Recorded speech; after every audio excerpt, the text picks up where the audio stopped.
Guten Morgen, ich heiße Manon Zink. Je suis intervenante d'Alsacien. J'ai créé mon entreprise Hafele Historischele, donc le petit pot de Betschdorf et la Cigogne, pour apprendre l'alsacien aux petits et aux grands. Alors ma passion pour l'alsacien remonte à l'enfance. J'ai joué au théâtre alsacien de Reichshofen-Névillers. Puis c'est assez rigolo comment j'ai été recrutée, on va dire. En fait, je faisais du catéchisme et puis on passait chez les personnes âgées pour récolter des tombolas pour Noël. Et puis il y avait le metteur en scène du théâtre qui était là aussi. Et puis il a entendu que je parlais alsacien avec les personnes âgées. Et puis il m'a dit ah, willst du nicht Theater spielen? Est-ce que tu voudrais pas jouer au théâtre? Je me suis dit ah bah pourquoi pas. Puis ça m'a beaucoup plu. J'ai appris l'alsacien quand j'étais petite avec mes parents. Quand je suis arrivée à l'école maternelle, je parlais pas un mot de français. Donc j'ai appris le français vraiment en immersion avec la maîtresse et puis les copains. Et j'avais plus trop envie de parler alsacien parce que c'était plus cool de parler la langue des copains. Et puis c'est quand je me suis mise à jouer au théâtre que j'ai de nouveau trouvé ça intéressant. Ensuite, j'ai été professeure des écoles en classe bilingue pendant 5 ans. J'ai aussi passé 1 an aux États-Unis où j'ai enseigné le français dans des écoles d'immersion là-bas. Et c'est là que l'Alsace m'a manqué et que j'ai aussi pris conscience qu'il y avait quand même quelque chose de particulier dans cette région. Et puis j'ai eu une opportunité professionnelle pour enseigner l'alsacien dans les écoles. Donc j'ai créé l'entreprise au début pour répondre à une demande d'une communauté de communes. J'ai repris Hafele Historischele. Donc leur petite histoire est née à Betschdorf. Quand j'étais enseignante là-bas, j'avais inventé Hafele, le petit pot. Donc c'est un moutardier à la base. Et il avait un gros problème, c'est qu'il avait perdu son couvercle, son tekele.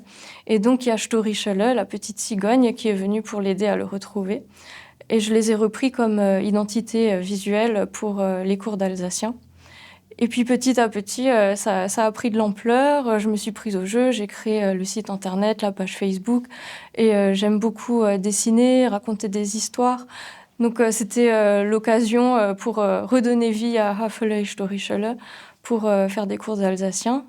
Donc j'ai commencé avec les enfants dans les écoles, puis il y a eu les périscolaires, et maintenant j'ai des demandes pour des crèches, des cours pour adultes. Donc voilà, alles ums Elsass und ums Elsassische. On va dire que j'ai, oui, on va dire à peu près 8 écoles et 6 périscolaires. J'ai 3 cours pour adultes pour le moment et des événements ponctuels, par exemple pour les marchés de Noël ou les fêtes du village, les ateliers théâtre. Ou pendant les vacances, je fais des scénarios à la semaine avec une petite histoire en alsacien.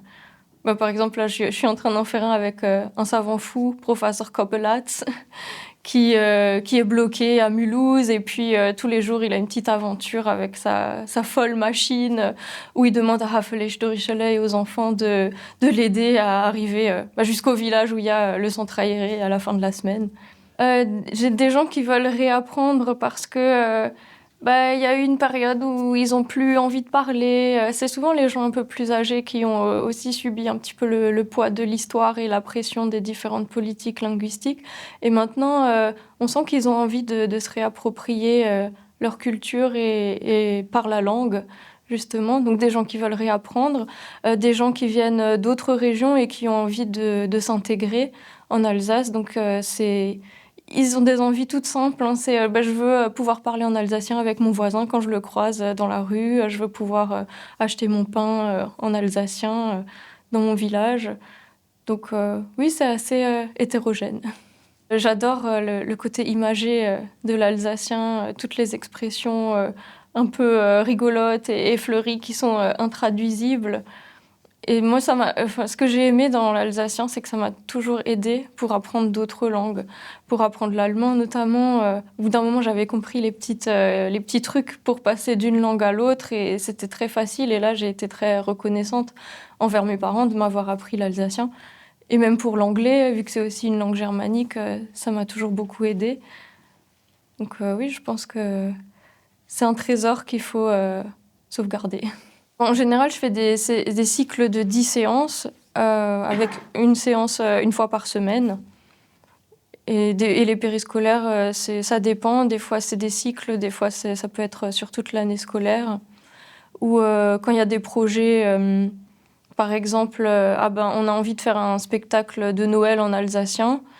Bah là, je peux même écrire le spectacle avec les enfants, créer des personnages, trouver des chansons qui vont avec, pour qu'il y ait une carotte et un but à la fin pour les motiver. Le fait qu'ils aient raconté à la maison qu'ils ont appris l'alsacien avec Manon et Hafele et Storichele, ça réactive par exemple l'alsacien chez les grands-parents ou chez les parents. Ou après j'ai des parents qui me disent « Ah oui, nous on le parle entre nous quand on n'a pas envie que les enfants y comprennent, mais depuis qu'ils apprennent à l'école, on se dit que c'est quand même dommage et puis on essaye de parler avec eux aussi. » Et puis les enfants ils racontent un petit peu les chansons ou ce qu'on a fait à l'école. Donc ça réactive un petit peu. Mais ce qui reste, c'est les petits rituels. Par exemple, au début, je leur fais toujours Have auf, Ohre auf, Hand in Bratstall, Mulzu. Et ça, ils retiennent. Ou les petites chansons, les mots du quotidien qu'on dit à chaque fois. Gute Morgen, bis nächste Mal, wie geht's? Donc voilà. Je n'ai pas encore assez de recul pour faire une analyse précise, mais j'ai l'impression qu'il y a des choses qui restent quand même. Pour moi, l'alsacien, c'est ma Muttersprache, donc ma langue maternelle. Mais je pense que maintenant, on a de nouveau envie de ce retour aux sources et de transmettre l'alsacien. Enfin, en tout cas, moi, si un jour je deviens maman, j'aimerais le faire. Honnêtement, j'aurais jamais pensé qu'un jour, je pourrais vivre de l'alsacien et de l'Alsace. Et je me souviens, je discutais avec quelqu'un au début quand j'hésitais à quitter mon travail d'enseignante. Et puis elle m'a dit « Mais vous êtes suicidaire, madame, ça va jamais marcher, pourquoi vous voulez faire ça ?» Et je sais pas, moi j'avais ce rêve. Et moi, quand j'ai une idée, je fais tout pour y arriver. J'aurais jamais espéré qu'un jour j'arrête mon métier d'enseignante parce que j'ai trop de travail en alsacien. Donc pour moi, c'est une grande note d'espoir. Et puis quand je discute avec les gens, je me rends compte qu'il y a une forte envie d'Alsace et de se réapproprier sa culture et sa langue. Et j'ai envie de dire que l'Alsace, pour moi, c'est mes racines et mes ailes, parce que c'est là où j'ai grandi. Et puis, c'est elle qui m'a permis d'inventer ce métier qui est épanouissant et où je peux laisser parler ma créativité et rendre un petit peu à l'Alsace ce qu'elle m'a donné. Donc je crois à l'avenir de l'Alsace et je pense qu'il est aussi européen, parce on a été nourris par cette double culture, à la fois française et allemande, et je pense que maintenant on a aussi besoin de s'ouvrir vers l'Europe.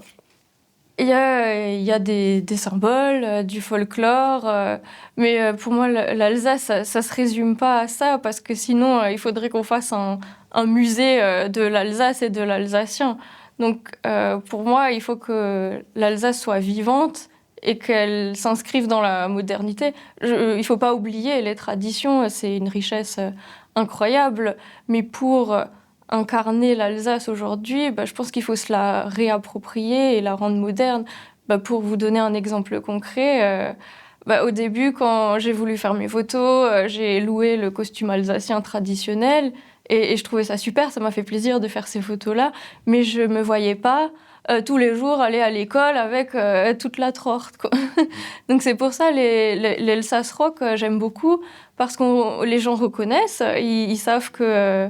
ils retrouvent les codes avec le ruban, le nœud, et ils reconnaissent les symboles. Mais en même temps, c'est une robe qu'on peut mettre au quotidien, qu'on peut personnaliser. Et ça rejoint l'idée de créativité dont on parlait tout à l'heure. Donc oui, voilà, se réapproprier les symboles de l'Alsace en les modernisant.